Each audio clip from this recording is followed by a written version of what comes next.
financially and physically. Through universal education and awareness, you can lower your risk of getting Lyme disease.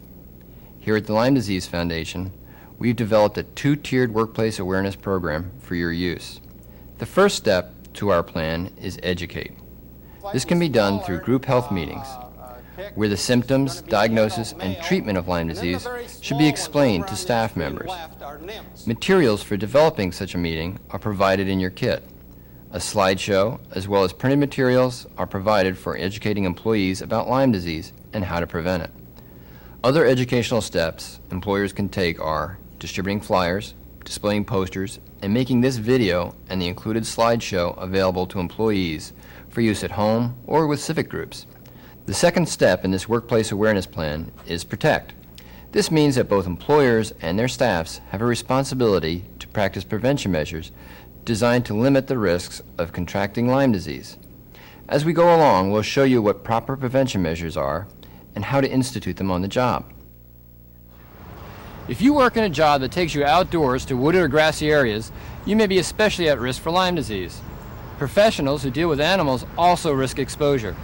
But no matter what line of work you're in, you should know how to prevent Lyme disease. Your out-of-work hobbies, sports, and interests may put you at risk too. Lyme disease is a bacterial infection spread by the bite of an infected tick. Black-legged ticks transmit the Lyme disease bacteria in the eastern and northeastern parts of the United States. The western black-legged tick is the vector on the west coast, and the Lone Star tick may transmit the disease in the southern United States. Ticks are active year-round in most parts of the U.S., so whether you're partial to warm weather walks or cold morning photography, you should be vigilant for ticks. That's why it's wise to learn about prevention techniques, symptoms, and treatments for the disease to reduce your risk of serious illness. We asked our medical director, Dr. Martina Ziska, to fill you in on the long list of symptoms of Lyme disease. After a tick bite, about 50 to 60% of light-skinned people develop a particular rash called erythema migrans, or EM rash for short. Usually the rash is an enlarging red area with greater intensity at the edges and clearing in the center. The rashes may differ in appearance. Some people may develop multiple rashes as a sign of systemic disseminated infection. Rashes can vary in shape, size, and color, and may disappear and then return. Lyme disease can go undiagnosed for long periods of time because many people do not recall a tick bite or do not develop a rash.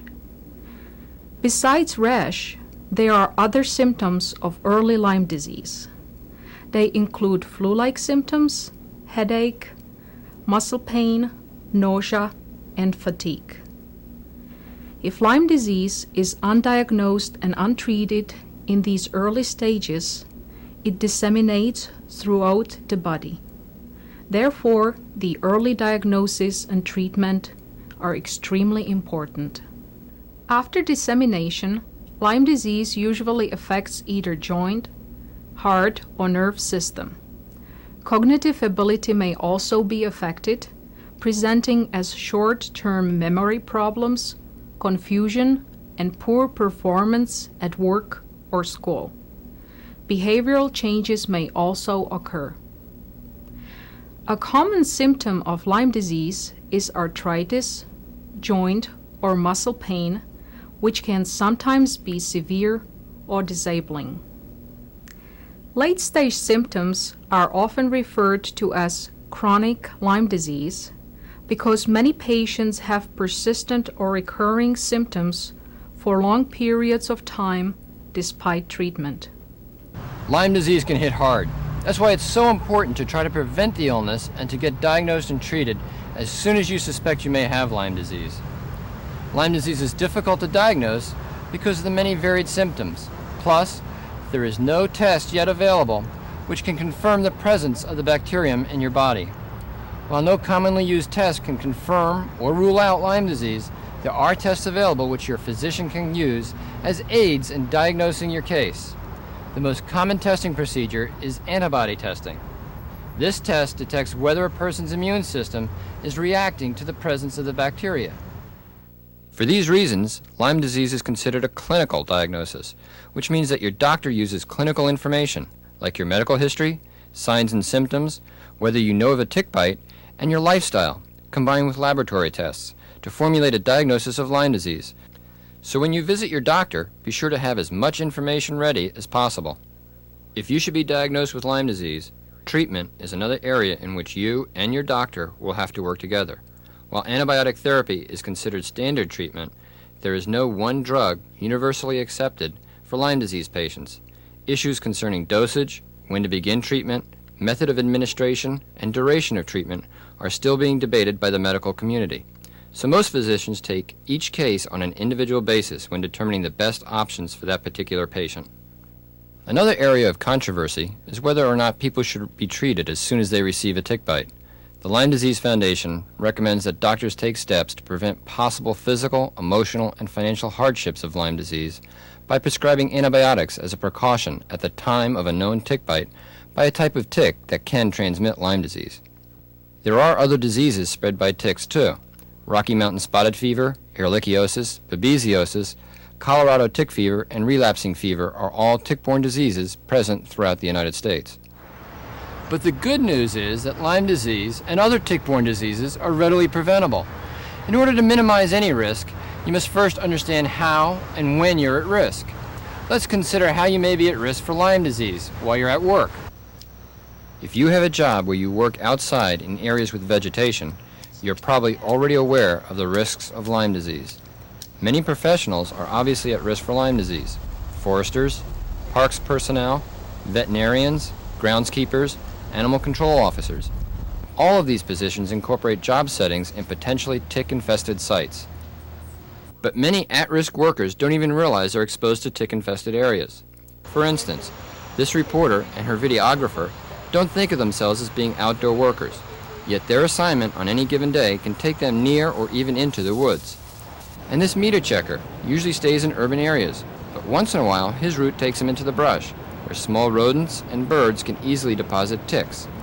This still photographer is often found crawling through areas where ticks thrive, and even this horticulturist, who primarily spends her time inside, may come into contact with plants in tick-infested areas. And even for those of us in more traditional desk jobs, there is some risk. Do you spend your lunch hour walking through a local park or eating outside? And what about that corporate meeting on the golf course? Other company-sponsored activities, like softball leagues and company picnics, may put even indoor employees at risk for Lyme disease.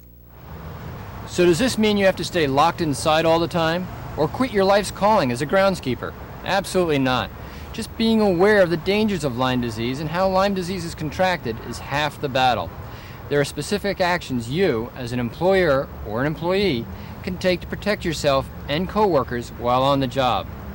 Employers can control the occurrence of Lyme disease among their workers through several prevention techniques. This means providing repellents for outdoor workers or workers who come into contact with animals which may carry ticks. We recommend using only EPA-approved tick repellents. If a product does not contain the words tick repellent, then it does not repel ticks. Encourage employees to dress correctly while on the job. This is a key element of protection. Proper prevention dress means wearing long pants and long sleeves when at risk of contact with ticks, and tucking pants into socks to keep ticks from crawling up legs. It also means providing light-colored uniforms, which make it easier to spot ticks if they're on clothing. Head protection, a hat or cap, should be worn to avoid direct contact with ticks in tall shrubbery. All clothing should be of a tight weave. If you should find a tick attached to you, proper removal of the tick is crucial. Wait until you have fine-point tweezers, then grasp the tick at the mouthparts as close to the point of attachment as possible. Gently pull straight up to detach the tick, then place the tick in a small vial with a blade of grass or small piece of wet paper towel. Clean the wound and the tweezers with an antiseptic, then call your family doctor. You should also contact your state health department to find out where you can send the tick for testing. In the case of a tick bite, never use substances like petroleum jelly or nail polish remover to try to kill the tick or get it to back out of the wound. These do not work. Be sure to use tweezers, not your fingers, to remove a tick. If you squeeze the tick, you may inject yourself with infected juices from the tick's body. Also, you shouldn't try to burn a tick off. Not only is this dangerous to you, it may also speed the infection process. Employees assigned to potentially tick-infested areas should be supplied with the proper tools for removal of ticks as well. Simply arm each vehicle or individual employee with a Lyme disease prevention kit containing a pair of fine-point tweezers, an antiseptic pad, a vial to house the tick until it can be sent for testing, and instructions for proper removal and storage of ticks. Employees should also be provided with an outline of the proper procedure for reporting a tick bite, turning in the tick for testing, and any company-required or suggested medical follow-up. Tick checks may be the most important element of Lyme disease prevention. Employees should be provided with a private, well-lighted, mirrored space in which to perform tick checks. Time should be allotted at the end of a shift for at-risk workers to change out of their uniforms or outdoor work clothes and into garments not exposed to tick-infested areas. While changing clothes, employees should perform a physical tick check and have easy access to fine-point tweezers, antiseptic, and storage vials. You should also provide protection against the risk of Lyme disease by making your work environment as safe as possible from tick infestation. Landscape management is an important way to discourage ticks and the animals that host ticks from coming onto the company grounds. Dense shrub and brush areas should be cut back and company lawns mowed regularly to lessen the chance for employee exposure to ticks. Acaricides, which are tick-killing chemicals, should be sprayed annually to help control tick populations in highly endemic areas. Secure storage of garbage, which may attract rodents and other animals carrying ticks, is another useful protection measure. Away from work, keep in mind that you and your family may be at risk for Lyme disease if you hike, go to the beach, hunt, camp, or spend outdoor time with family pets. The same rules for prevention in the workplace apply at home. When going into areas infested with ticks, wear long-sleeved, light-colored clothing if possible. Also, use EPA-approved repellents. Spray yards with acaricides and keep the edge areas between the woods and lawns cut back. Keep your lawn short and dry. Ticks need moisture to live. Also, protect your pets from Lyme disease. There are a number of tick sprays, collars, and tick-repelling baths on the market for your pet. Always read the directions and use with care. Excessive use or mixing of chemicals can be toxic to your pet. Ask your veterinarian for suggestions, since some combinations of chemicals can make your pet sick. If you find a tick on your pet, proper removal is still key. Even though the American dog tick, which is common on household pets, does not appear to be a threat, it's better to treat any tick as if it is infected. Now that you know about Lyme disease and how to prevent it, be sure to carry that safety message to friends and family outside the workplace. We encourage you to ask your employer to loan out this video and the slideshow for use at meetings of your professional groups and civic clubs. Also, remind your coworkers to take proper precautions. You will be doing your part to keep your work environment a safe and efficient one. And always, whether at work or at home or at play, protect and check.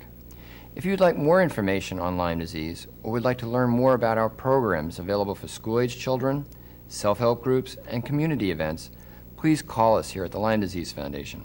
We have a variety of videos, slides, and printed materials which will help spread the word about Lyme disease and teach members of your community to prevent Lyme disease. Thank you for your attention. By instituting the Lyme Disease Foundation's two-step plan, Educate and Protect, you are providing your coworkers and yourself with a potent tool for combating Lyme disease. We congratulate you on your success in creating a healthy, happy work environment. So go to work, go to play, and remember, spread the word about Lyme disease prevention, because a tick in time prevents Lyme.